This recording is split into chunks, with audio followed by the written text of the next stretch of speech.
Mario and Luigi Brothership. The almighty return of the Mario RPG sub-series after a bit of a hiatus. And this is indeed the first Mario and Luigi game that is playable in HD, because the previous entries have all been tied to the Nintendo handheld families.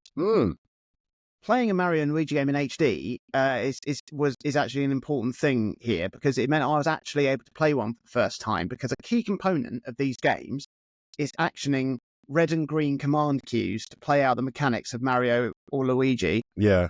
And being colorblind, I couldn't ever differentiate them quick enough in like the lower resolution and the smaller size. But in HD, with a bit more crispness and being able to see like more clearly the differences between the bros, meant that I could play it. I mean, not entirely without issue. There's a few of the more like complex battle combos that you get certainly later in the game that I just couldn't navigate because the commands were too obscured and too quick. But I got to the end of the game. I think I beat all the side quests as well. Show off.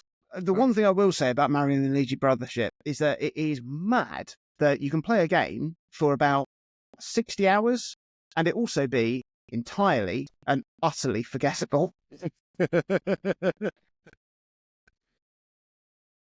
That's it. No. There's absolutely nothing wrong with this game. The adventure is fun, the world is huge, the fighting mechanics are good, the writing is suitably whimsical and witty, it looks nice, it sounds nice, but it's just not left any sort of lasting impression at all, to the point that I found it hard to put something together to cover it on here, because that's about all I can say. But I really, really just got my finger in my brain and waggled it about a bit and pulled out just one positive and one negative piece of criticism of the game. It's two lines exactly. Two lines. Something I really liked in Mario and Luigi Brothership is the particular design of the characters and islands that you explore in this new world. To describe them without seeing them, you would say they are plug-socket-based entities. Okay. And the whole game sort of leans into that general idea of plugs and sockets. What a strange aesthetic. That was not where I thought you were going there. I say, much in the way that like Paper Mario, those games like lean into the paper and crafting side of life.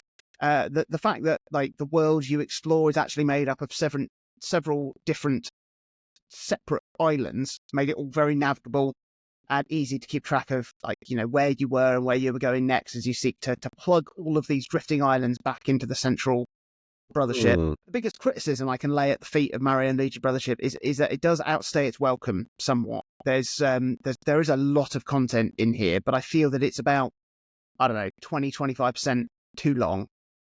Some bits aren't great, some bits are brilliant.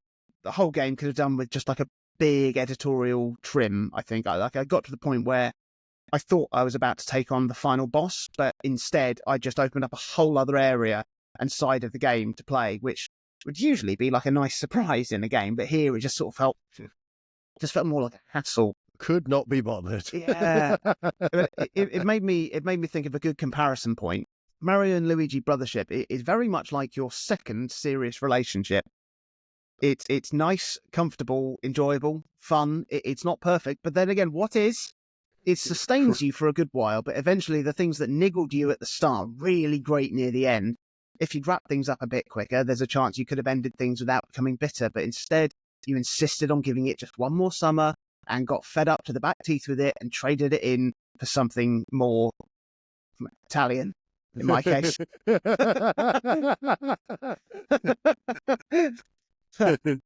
But I think at the beginning of 2024, if you'd have said we'd have had a Paper Mario remake, a Mario RPG remake, and a new Mario and Luigi game coming in the next 12 months, we wouldn't have believed you.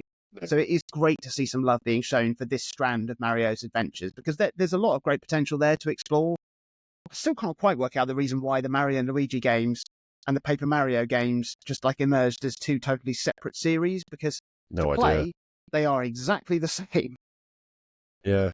But we'll see. We'll see if Nintendo maintain their interest in these series on Switch 2. Hopefully, maybe they'll put something together that's just a bit longer lasting in the memory than Brothership. But it's fine. Absolutely fine. Absolutely fine.